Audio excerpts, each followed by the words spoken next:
All right, so I'm here with Taylor and we're doing her wrap up of her first week at 180 Physical Therapy. This is her first clinical rotation. She's a student at AT Still University and she's gonna talk to you about her biggest takeaway from her first week.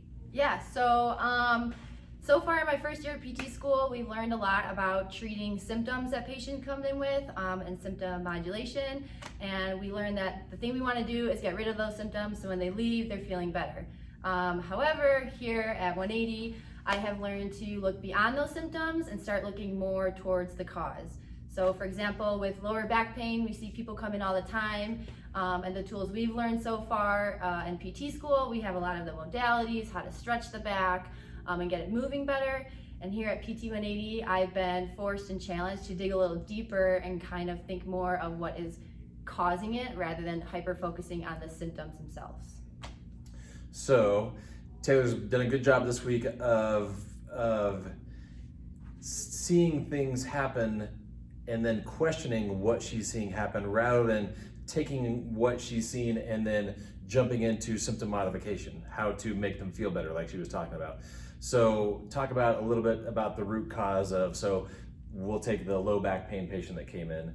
So talk about what you originally thought that low back pain patient was, but then after doing some quick little things, figuring out that it was something completely different. Right, so for example, lower back pain, they have patients come in and they bend over and try to reach their toes and they say, oh, my back feels so tight when I do that. And so PT school, I have been kind of taught to think lower back pain, tight paraspinals, you see they're on, how do we get those to relax and stretch them out and to loosen up a little bit? Versus here at 180, I've gone to think beyond that and kind of think, why are those paraspinals being turned on? And I have learned to look at reciprocal inhibition, which is something I've been digging deeper into, and looking now at the anterior aspect of the body and seeing that these abs are not turning on, which is then causing that tightness in the back. So now instead of looking at the posterior part of the body, I have been redirected to the front of the body, which is something that I would not have really thought to think about or look more at prior to the start of my clinical. Cool. And so now she's gone from a muscle problem to a neuromuscular problem through the law of reciprocal inhibition. So now that you're looking at, now you're finding there's a muscle that's inhibited, which is causing the opposing muscle to be hypertonic.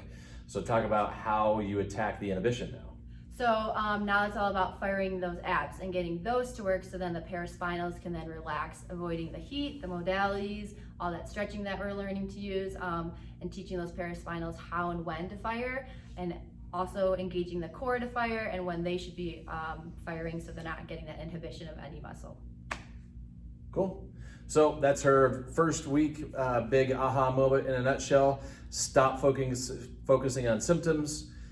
Use a thought process that's based on science to get you to the root cause, which may be on the opposite side of those symptoms, and reverse the inhibition to get the paraspinals on the opposite side to stop being so tight, stop being so hypertonic. So thank you, Taylor. We'll check in next week with week 2's big aha moment. So we'll see you then.